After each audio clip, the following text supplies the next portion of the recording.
In a small village nestled between two great mountains, there lived a grocer named Rashid. He owned the only grocery store in the entire village, which meant every single person had to buy their daily needs from him. Rashid was a clever man, but his cleverness was not the good kind. He had mastered the art of cheating without getting caught. His scale was modified in a way that no one could notice. When he weighed flour, he would secretly press his thumb on the edge. When he measured oil, his containers had thick bottoms that reduced the actual amount. When he sold rice, he mixed it with tiny stones that added weight but were almost invisible.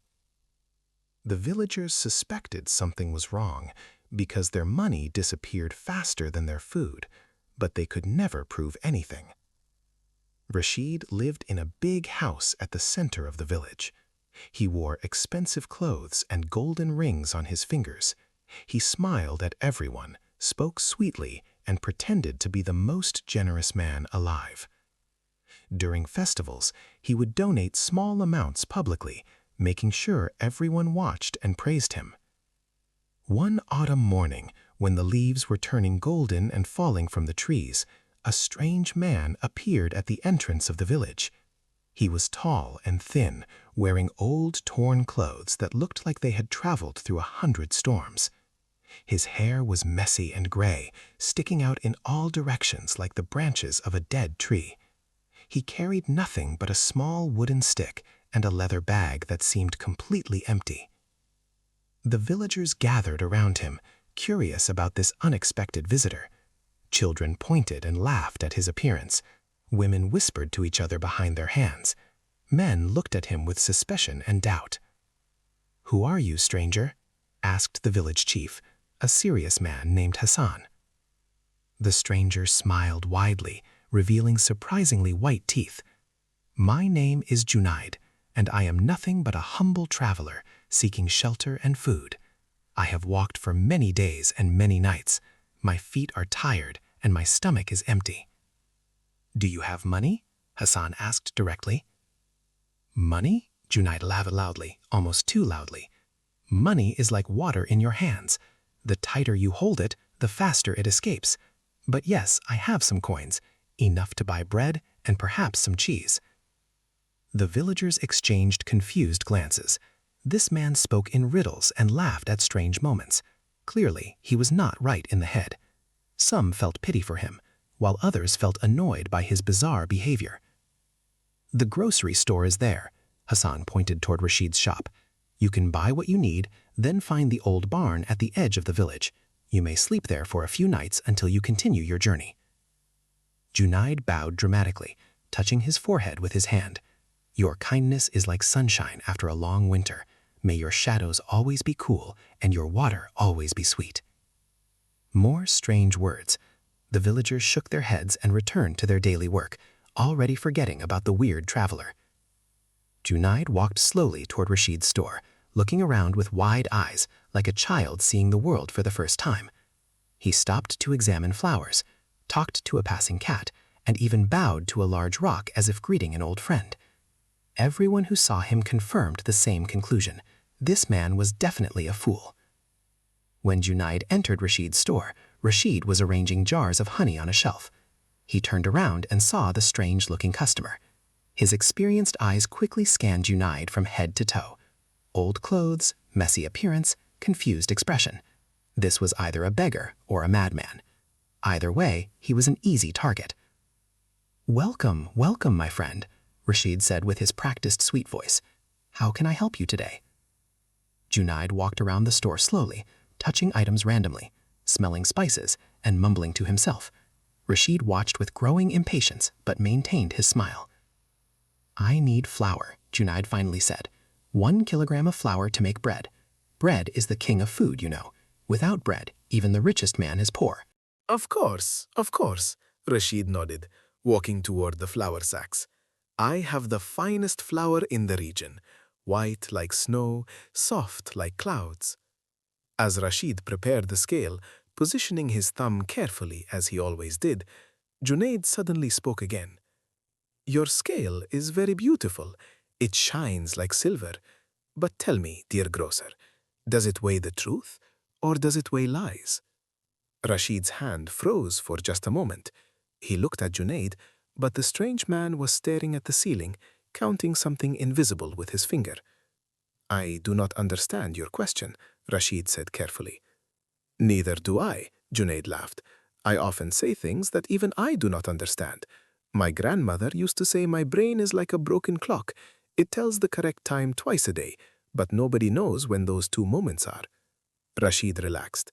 The man was indeed a fool. He completed the weighing, pressing his thumb as usual, and handed the bag to Junaid. That will be 5 coins, Rashid said. Junaid paid without argument, took his flour, and walked toward the door. But before leaving, he stopped and turned around. The walls of this store have many secrets, he said slowly, his voice suddenly different, deeper, more serious. Secrets have a strange habit. They sleep quietly for years, then wake up suddenly and scream. Then he laughed his foolish laugh again and walked out, leaving Rashid standing frozen, his heart beating slightly faster than normal. He shook his head and dismissed the strange feeling. The man was just a harmless fool who said random things. But that night, Rashid could not sleep. Those words echoed in his mind. Was it a coincidence? A lucky guess? Or did this fool know something? Outside, in the old barn, Junaid sat in the darkness, looking at the stars through a hole in the roof. The smile had disappeared from his face. In its place was an expression of deep thought and quiet determination. The game begins, he whispered to the night. 20 years I have waited, 20 years of preparation. Now, Rashid, we shall see who the real fool is. The next morning arrived with a cold wind that swept through the village streets. Junaid woke up early, before the sun had fully risen, and walked through the village with his wooden stick, greeting every person he met with exaggerated bows and strange compliments. "Your nose is perfectly placed between your eyes," he told the blacksmith. "May your hammer always find the nail and never your thumb." "Your goat has the eyes of a philosopher," he said to an old woman. "Perhaps in another life it was a great teacher." The villagers laughed at him openly now. Children followed him around, mimicking his unusual walk and repeating his nonsensical words. Junaid did not seem to mind. In fact, he encouraged them, making funny faces and performing clumsy dances that made everyone roar with laughter. Within 3 days, everyone in the village knew the fool named Junaid. He became a source of entertainment, a harmless madman who brightened their difficult lives with his absurd behavior. People started giving him food out of pity. Some gave him old clothes. The baker's wife even invited him for dinner, though she made him eat outside because he smelled like the barn where he slept. But something strange was happening that nobody noticed. During his wanderings, Junaid talked to everyone. He asked questions that seemed innocent and random, but there was a pattern hidden beneath the chaos. "How long have you been buying from Rashid's store?" he asked the carpenter while pretending to admire a wooden chair. "Does your flour last as long as it should?" he wondered aloud to the teacher's wife while watching clouds pass overhead. "Have you ever felt that your money disappears too quickly?" he questioned the farmer while petting his donkey with unnecessary enthusiasm. Each person answered without suspicion.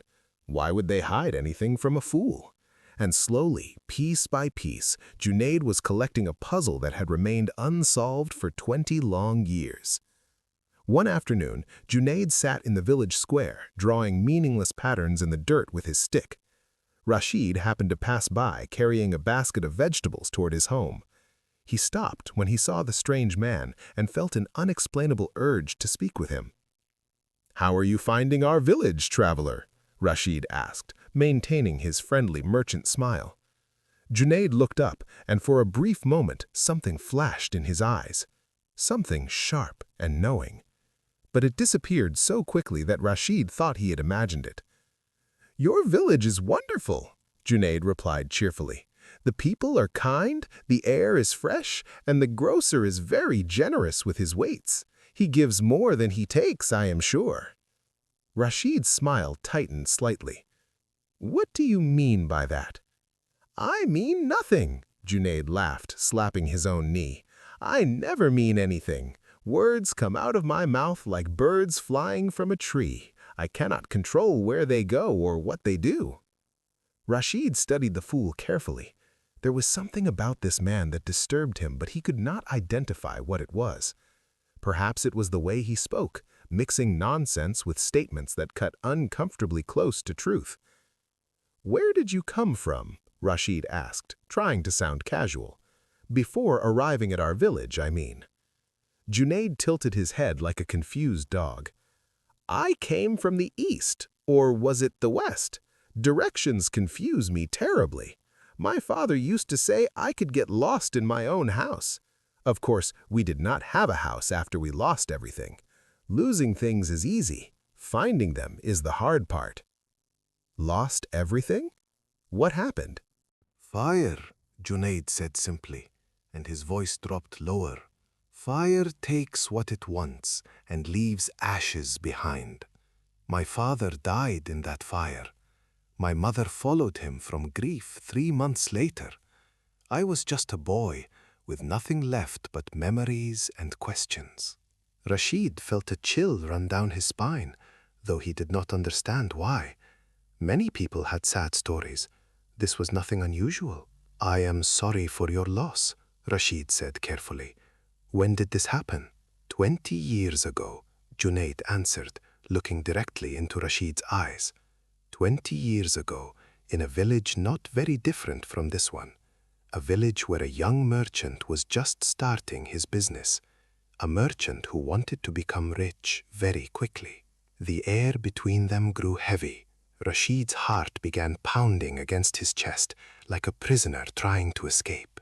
"What was the name of that village?" Rashid asked, his voice barely above a whisper. Junaid smiled his foolish smile again, breaking the tension. "Names are funny things, are they not? We give names to places, to people, to animals, but names are just sounds. They do not capture the truth of anything. My donkey's name was Sultan, but he was never royalty, poor thing." He stood up suddenly and walked away, humming a cheerful tune, as if the previous conversation had never happened. Rashid remained standing in the square, his basket of vegetables feeling impossibly heavy in his hands. That night, Rashid sat alone in his house, surrounded by his expensive furniture and golden decorations. He opened an old wooden box hidden beneath his bed, a box he had not touched in many years. Inside were documents, letters, and a small painting of a burning building. His hands trembled as he held the painting. 20 years ago, in a village far from here, he had committed his first great crime. A crime that made him rich enough to start his business in this new village where nobody knew his past. He had believed that chapter was closed forever. He had believed all witnesses were dead. But now, this fool appeared, speaking of fires and lost families and 20 years of waiting. Could it be coincidence? Rashid wanted desperately to believe it was, but deep inside, in the darkest corner of his guilty heart, he knew that the past never truly dies. It only sleeps, waiting for the right moment to wake up and demand payment. Outside, hidden in the shadows near Rashid's window, Junaid watched the grocer examine the contents of that secret box. The fool's mask was completely gone now, replaced by an expression of cold satisfaction. "You kept evidence of your own crime," Junaid whispered. "Arrogance makes men foolish, and foolish men make mistakes. Tomorrow, dear Rashid, I will give you the chance to make many more." He disappeared into the darkness, silent as a ghost, preparing the next step of his elaborate plan. A week passed since Junaid's arrival, and he had become a familiar figure in the village. People no longer stared at him with curiosity. He was simply the harmless fool who lived in the old barn, said strange things, and made children laugh. Nobody considered him important or dangerous. This was exactly what Junaid wanted.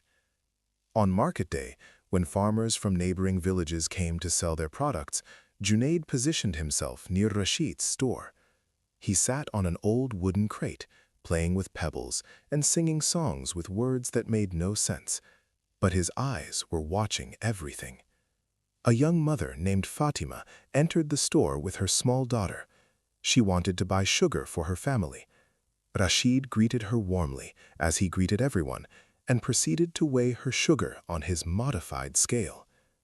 2 kilograms, as requested, Rashid announced, handing her the bag with his practiced smile. Fatima paid and left the store. As she walked past Junaid, he suddenly jumped up and blocked her path, startling her. "Beautiful lady, may I ask you a strange question?" Junaid said, his eyes wide and excited. Fatima clutched her daughter's hand tighter. "What question?" "How many cups of tea does your family drink each day?" Fatima blinked, confused by such an odd inquiry. "Perhaps 8 or 9 cups. Why do you ask?" "And how many spoons of sugar in each cup?" 2 spoons. What is this about, fool?" Junaid scratched his head dramatically. "Mathematics is a funny thing. 8 cups, 2 spoons each, that is 16 spoons daily. With 2 kilograms, you should have sugar for many weeks. But somehow I predict your sugar will finish much sooner, perhaps in just 2 weeks. Strange, is it not?" Before Fatima could respond, Junaid danced away, chasing a butterfly that existed only in his imagination. Fatima shook her head and walked home, dismissing the encounter as another example of the fool's madness. But she remembered his words 2 weeks later, when her sugar ran out impossibly early. Junaid repeated this performance throughout the day, approaching different customers with different questions. He asked the blacksmith how many loaves of bread his flour should make. He asked the teacher how many meals his rice should provide. He asked the carpenter how many lamps his oil should fill. Each question seemed random and foolish. Each prediction seemed like nonsense. But when those predictions started coming true, one by one, whispers began spreading through the village. "The fool told me my flour would last only 10 days, and it did. He said my oil would finish before the month ends, and he was right. How does a madman know these things?" Rashid noticed the whispers. He noticed the suspicious glances directed at his store. He noticed customers examining their purchases more carefully, weighing their bags at home with their own scales. His anxiety grew with each passing day. One evening, Rashid confronted Junaid outside the barn. The grocer's face was red with anger, his hands clenched into fists. "What game are you playing, fool?" Rashid demanded. Junaid looked up from the fire he was building, his expression innocent and confused. "Game? I love games. Do you want to play stones? I am very bad at it, but losing is also fun." "Do not pretend with me." Rashid stepped closer, his voice threatening. "You are telling people strange things about my products. You are trying to damage my reputation." "Reputation is like a mirror," Junaid replied calmly, adding sticks to his small fire. "If it breaks, it is not the fault of the person who looked at it. The cracks were already there, waiting to be seen." Rashid grabbed Junaid by his torn collar and pulled him up violently. "Listen carefully, madman. I do not know who you are or what you want, but if you continue this behavior, you will regret ever coming to this village." Junaid did not resist. He hung limply in Rashid's grip like a doll, but his eyes held no fear. Instead, they held something that made Rashid's blood freeze. 20 years ago, Junaid whispered, a merchant burned a competitor's warehouse. The fire spread to the house next door. A man died. His wife died later from sadness. Their son disappeared and everyone assumed he died too. But assumptions are dangerous things, are they not, Rashid?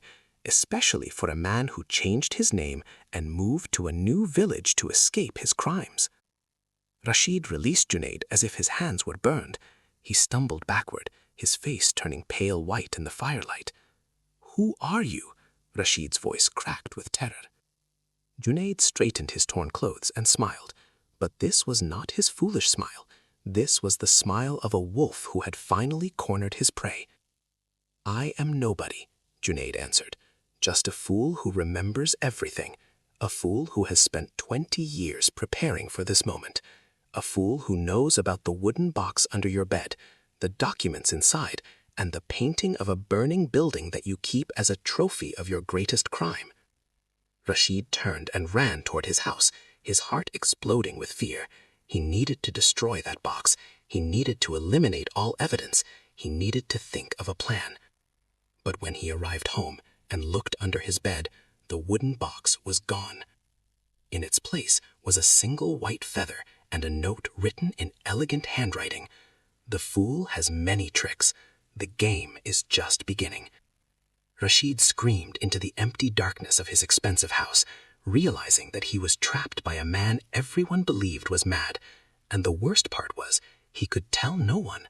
Who would believe that the village fool had outsmarted the clever merchant? Outside, walking calmly through the night, Junaid held the wooden box under his arm. Inside were all the evidence he needed. But evidence alone was not enough. He wanted more than justice. He wanted Rashid to suffer exactly as his family had suffered. Rashid did not sleep that night. He sat in the corner of his bedroom, watching the empty space under his bed where the wooden box had been. His mind raced through countless possibilities, each more terrifying than the last. How did the fool enter his house? When did he take the box? And most importantly, what was he planning to do with those damning documents? As the first light of dawn crept through his window, Rashid made a decision. He would find Junaid and offer him money. Everyone had a price. A poor fool living in an old barn surely would accept gold in exchange for the box and silence. This was a problem money could solve. Rashid walked to the barn with a heavy bag of coins hidden under his cloak. He found Junaid sitting outside, feeding breadcrumbs to a group of sparrows as if he had no concerns in the entire world. "Good morning, dear grocer," Junaid called out cheerfully. "You look terrible. Did you not sleep well? Bad dreams, perhaps? Dreams about fire and smoke and screaming voices?" Rashid ignored the cruel words and sat down on a rock facing Junaid. He placed the bag of coins between them, letting the gold clink loudly. 100 gold coins, Rashid said quietly. "More money than you have ever seen in your miserable life. Take it. Give me back the box. Leave this village and never return. This offer expires when the sun reaches the middle of the sky." Junaid stopped feeding the birds. He looked at the bag of gold with an expression of genuine curiosity, like a child examining a strange insect. 100 gold coins, he repeated slowly. "That is indeed a generous offer. Tell me, Rashid, how much was my father's life worth? How much for my mother's broken heart? How much for 20 years of nightmares and loneliness and planning?" Rashid clenched his jaw. 200 then, my final offer." Junaid laughed, but there was no humor in the sound. It was cold and sharp, like a blade cutting through frozen air. "You still do not understand," Junaid said, standing up and letting the remaining breadcrumbs fall from his hands. "I did not come here for money. Money cannot rebuild my childhood home.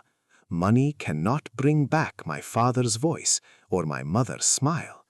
Money cannot erase the image of flames that I see every time I close my eyes." He kicked the bag of coins, scattering gold across the ground. The sparrows flew away in fright. "I came here for justice," Junaid continued, his voice dropping to a dangerous whisper. "But not the quick justice of courts and judges. That would be too easy, too painless. I want you to feel everything I felt. I want you to watch your world crumble slowly, piece by piece, until nothing remains but ashes and regret." Rashid stood up, his fear transforming into desperate anger. "What if I tell everyone the truth, that you are not a fool at all, that you are a liar and a thief who broke into my house?" "Please do," Junaid smiled. "Tell them the village fool outsmarted you. Tell them you had a secret box full of evidence of your crimes. Tell them why you are so afraid of a madman who talks to birds. I am sure that will help your reputation." Rashid realized he was trapped. Every move he could make would only tighten the net around him. He grabbed his scattered coins and walked away, his shoulders heavy with defeat. That afternoon, Junaid appeared in the village square with a new performance. He had built a small puppet theater from old wooden boards and colored fabrics. Children gathered around excitedly, eager to see what the funny fool had created. "Today, I will tell you a story," Junaid announced dramatically. "A story about a dishonest merchant who cheated everyone in his village." The adults who were passing by stopped to listen. Even people who had work to do found themselves drawn to the puppet show. Junaid's puppets were crude but effective. One puppet represented a fat merchant with a big smile and hidden scales. Other puppets represented poor villagers who bought from him and always received less than they paid for. The merchant grew rich while his neighbors grew poor, Junaid narrated in a singing voice. He lived in a big house and wore golden rings while mothers could not feed their children properly. But he smiled and donated small gifts publicly, so everyone thought he was generous. The watching villagers exchanged uncomfortable glances. This story felt strangely familiar. But one day, Junaid continued, a mysterious stranger arrived. A stranger who could see through lies and masks. A stranger who would reveal the merchant's true nature to everyone. The puppet show ended with the dishonest merchant being chased out of the village by angry crowds. The children clapped and cheered, but the adults remained silent, their eyes turning towards Rashid's store with new suspicion. Rashid watched from his shop window, his face burning with humiliation and rage. The fool was destroying him slowly, methodically, and there was nothing he could do to stop it. That night, Rashid visited the village chief Hassan. He carried expensive gifts and wore his most trustworthy expression. "The stranger is dangerous," Rashid warned Hassan. "He is not what he appears to be. I believe he is a criminal, perhaps a thief who is planning to rob our village." Hassan listened carefully, stroking his gray beard. "Do you have any evidence of this?" "Not yet," Rashid admitted, "but I am certain. We should force him to leave before something terrible happens." Hassan shook his head slowly. "The man is strange, but he has done nothing wrong. In fact, many people enjoy his presence. I cannot exile someone based only on your suspicion, Rashid. Perhaps your dislike for him has personal reasons?" Rashid left Hassan's house feeling more trapped than ever. Even the village chief would not help him. He was running out of options, running out of time. Standing in the darkness outside his store, Rashid made a terrible decision. If he could not defeat the fool with money or influence, he would use more direct methods. Tonight, while the village slept, he would visit the old barn with a torch and end this nightmare forever. Fire had served him well 20 years ago. It would serve him again now. What Rashid did not know was that Junaid had anticipated this exact reaction, and he was prepared. The moon hid behind thick clouds as Rashid crept through the sleeping village. In his hand, he carried a torch wrapped in oil-soaked cloth. In his heart, he carried the darkness of a man who had killed before and was ready to kill again. The old barn stood at the edge of the village, isolated and quiet. A faint light flickered through the cracks in the wooden walls. The fool was inside, probably sleeping, unaware that his clever game was about to end in flames. Rashid approached silently, his breathing shallow and controlled.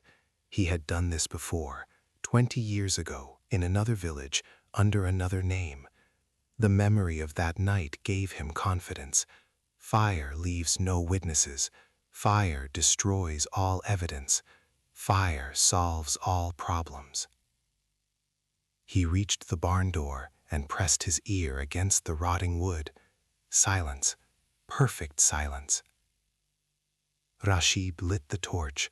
The flame burst to life, casting dancing shadows across his twisted face.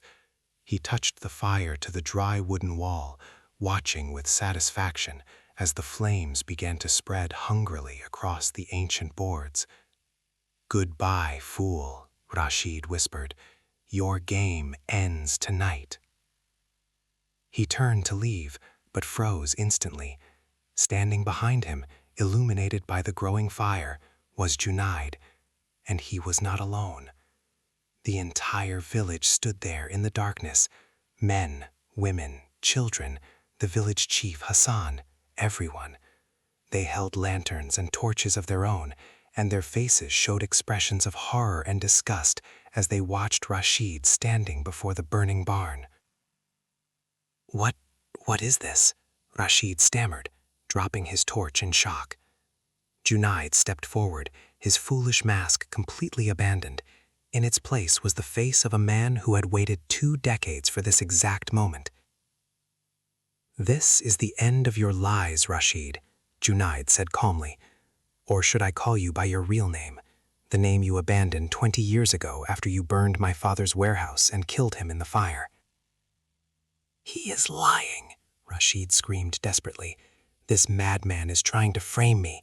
You all know me. I am your friend, your neighbor, your generous merchant." Hassan stepped forward, his eyes cold and disappointed. "We found the wooden box, Rashid, the documents, the letters, the painting of the burning building. Junaid showed us everything this afternoon while you were planning your crime." "He also explained how you have been cheating us for years," added the blacksmith angrily. "We checked your scales tonight. We found the modifications. We measured the containers. Everything he told us was true." The flames behind Rashid grew higher, consuming the empty barn that Junaid had never intended to sleep in tonight. The fool had predicted every move, planned every detail, and led Rashid directly into this perfect trap. The barn was empty, Junaid explained to the gathered villagers. I knew he would try to burn it. Men like Rashid always returned to their old methods. Fire was his weapon 20 years ago. Fire would be his weapon again. I simply gave him the opportunity to reveal his true nature in front of everyone. Rashid fell to his knees, his expensive clothes becoming dirty in the mud. The golden rings on his fingers reflected the firelight as his hands trembled uncontrollably. "Please," he begged, tears streaming down his face. "I will give back everything I stole. I will pay for what I did. I have money, so much money. Just give me another chance." Junaid walked slowly toward his fallen enemy. He stood over him, looking down at the man who had destroyed his entire childhood with a single act of greed. 20 years ago, I begged like you are begging now, Junaid said quietly. I begged God to save my father from the flames. I begged my mother not to die from her broken heart. I begged strangers for food and shelter, while you lived in luxury built on our ashes. He knelt down to meet Rashid's eyes directly. "But I am not like you," Junaid continued. "I did not come here to kill you. Death would be too easy, too quick. Instead, you will face justice, real justice. The authorities in the capital will receive the documents from your box. You will stand trial for murder and theft, and you will spend the rest of your life in prison, remembering every person you cheated, every life you destroyed." The village men seized Rashid and bound his hands. He did not resist. All the fight had left his body, replaced by the crushing weight of his exposed sins. As they led him away, Rashid turned one last time to look at Junaid. "You played the fool perfectly," Rashid admitted brokenly. "I never suspected. Not once." Junaid nodded slowly. "My father taught me that the wisest men sometimes wear the mask of foolishness. It allows them to move unseen, to observe unnoticed, to strike when the moment is perfect. You dismissed me because I acted strangely. That dismissal was your greatest mistake." The villagers gathered around Junaid after Rashid was taken away. They thanked him for exposing the cheating merchant, for saving them from years of continued theft.